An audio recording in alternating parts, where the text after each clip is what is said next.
Hello everyone, Alex the RC Freak here, coming at you with another video on the Arrma Kraton V3. How to refill the shocks and how to check the shocks fluid or anything like that. I'm going to show you something like a quick note thing I noticed about the shocks. If you notice this hole right here on the shocks, there's this little hole. Now, inside there's this little plastic piece right here. This is the little plastic piece. I don't know how well you can see that. But this piece inside this hole right here, it does have play. So when you stick it through the shock, it's not super tight fitting. And sorry my hand's in the way, but if you can see the light gap, I don't know how well you can see it, but I'm going to try to show you. So, sorry about the video, but see that little bit of light around the edge there on the bottom, towards the bottom of the shock cap? You can see light kind of through it. Hold on, let's see if I can get you a better view here. So, see how you can see light kind of through it around the outer edge? Sorry about the outer edge of this. But it's really hard to tell on camera, but it does, this little ball does kind of wiggle in there because it's a little bit sloppy. So just saying that as a quick note. But anyway, these are the shock caps. They go over it. You put that ball on there and then you got the shock cap.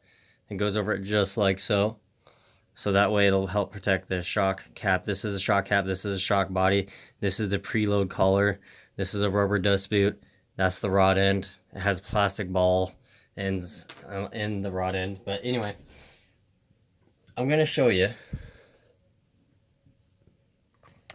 the inside of the shock here. So what we're going to do is already pre-loosen this cap a little bit.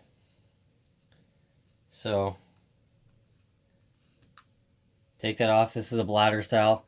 Now if you notice, this being a bladder style, see this little cross that you can see in the camera there? This will help make this bladder strong so it doesn't kink in like that. I pushed it in too far, but yeah. Anyway, it'll help kind of keep it so it can rebound right. So just saying. And these are filled. See how they are filled just a little bit. I don't know how well you can see that in the camera. See if I can get you a better picture. But see how this is a couple millimeters, the top of the oil is a couple millimeters from the top of the shock body right there. I don't know how well you can see that, but yeah, you want to make sure. I'm only going to bleed one shock just to show you. So what I'm going to do is I'm going to drop this fluid out into a old pop can,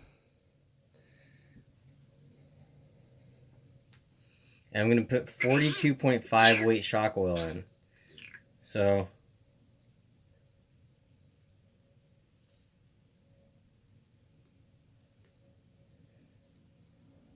one thing you do want to do though is on this shock, you want to make sure you clean out with a paper towel. I use a paper towel and just kind of push it in there. Make sure you get all the fluid, the old fluid, cleaned. I will take these shocks, if they are old shocks that have been ran a lot, I will take them and completely take them apart 100% and clean them in automobile parts solvent. If this fluid is really dirty, like a dark gray look, or just looks really dirty, like can't change it in a long time, I'll clean these in automobile parts solvent so that way they're truly clean. And then I'll re-put new fluid in there instead of putting new fluid with all, having a little bit of old residue mixing with the new fluid. Really bad idea. So anyway, this fluid is brand new, obviously, and looks really, really good. So what I'm going to do is take a 5.5 millimeter wrench, which is right here, and I'm going to tighten this nut on the shock shaft, which is actually a little bit smaller than 5.5. So let me go find my wrench real quick. Okay, so I got one. Pretty sure that will not go in there deep enough, so let me find my other one. I'll be right back. Alright, so I couldn't find my wrench at the moment, so anyway, I just used pliers, the needle nose with these thicker ends on it, to grab the nut. So what you do is you stick it in the shock like that, grab the nut, and then turn the rod end, clockwise to tighten it, and it'll tighten it up. So, and this one was actually loose a couple turns. This nut inside there, I don't know how well you can see that, but inside there, there's a nut. There's a nut right there. And you need to tighten that. That little silver part right there is a shock shaft. This is the nut. And you want to make sure that's tight, because that piston can move if there's it's like a little bit sloppy if there's a little bit of a gap. So anyway, what I like to do is I like to take the shock, bring it all the way down, push it up just a smidge, grab your fluid,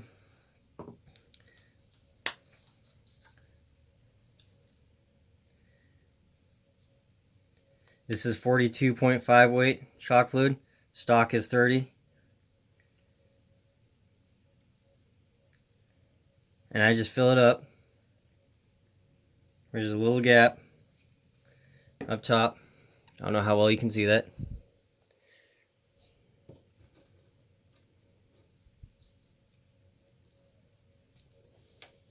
Trying to get it to where you can see it really well. Alright, so basically what you do is you just take the shock very slowly, bring the piston up in the shock body,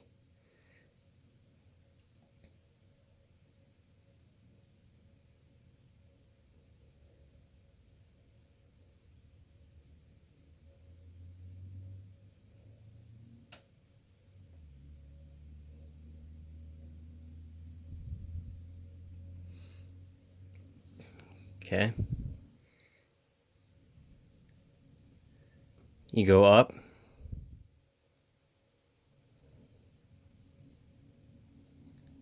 and this literally takes some time. So like I say, it's a patience thing. You do that slow, like 3 or 4 times. Make sure there's absolutely no air bubbles in the shock body itself and the fluid right here, and that way, and then refill. If you notice, I don't know how well you can see it, but if you notice, see how the shock fluid's down a little bit? You can see it right there, right on the edge there, but it's not. You need 2 millimeters from the top of here. So is what the factory was. So anyway, I need to put more fluid in it, but I'm going to do this a couple more times and I'll come right back to you. It does take some time. So like I say, bleeding shocks is a thing of patience. Patience is a virtue, especially with shocks. Some shocks are a pain to bleed. They really are. Some shocks you have to do like 3 or 4 times to get it right. So they're just kind of a pain. So anyway, let me make sure this one's completely bleeded with air. I'll come right back and we'll continue on with it. All right, so you got the cap and you got this little, whoop, dropped it. Sorry, a little oily on the hands here. You got a little bleeder hole. I don't know how well you can see that. See that little bleeder hole right there? Yeah, it's a little bleeder hole. So that way, when you do this, you want to compress this shock up. You want to push this shock shaft up while you're screwing this cap on. So I'm going to try to do that, one-handed here.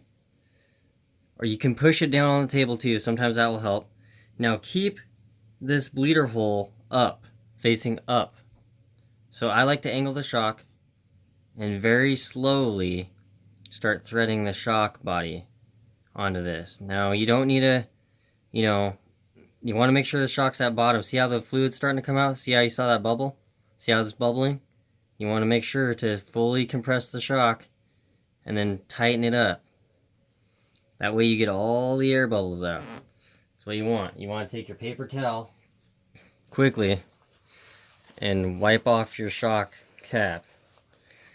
Try to get all that residue off, because that'll just attract stuff. Now you're going to need to take a toothbrush to the edge of here and get all that shock fluid residue out. So anyway, this is the bleeder hole. See, as you saw, fluid was coming out of there. And that way it feels beautiful. Yeah, that's beautiful. That's how you want it. So I'm going to tighten this up real quick. And then you don't need to heave-ho this tight. You just need a quick little snug is all you need. You don't need to go crazy with it.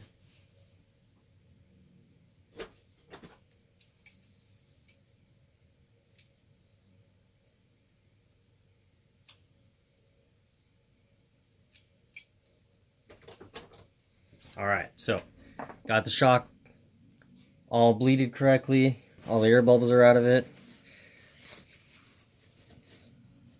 And you want to put your spring on. Make sure this rubber boot isn't all twisted up. Take your spring, stick it on. You can adjust this preload collar all the way up. It does make it easier. So what I'm going to do is I push down on the table. I push this rubber thing down. You grab this little notch right here. Make sure that's to where this crack is on this thing. So put it on backwards here. So anyway, take it, the shock thing, the shock spring retainer, push it just like that. Take your shock, push it down. There you go, just like that. And that's how you keep the rubber boot seated down. You got the shock completely built, and it's the same thing. Front to back shocks are the exact same. So it's not, you know, anything special.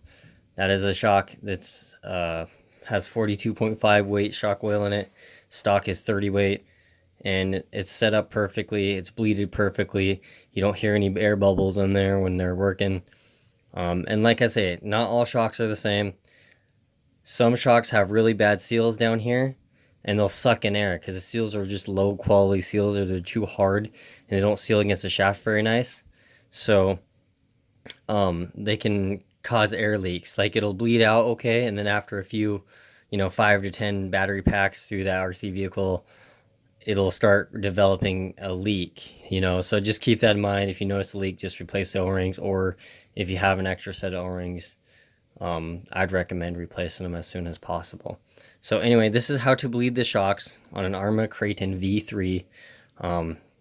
Yeah, thank you for watching. I do appreciate it very much. I'll definitely keep them coming. Alex RC Freak out. Peace.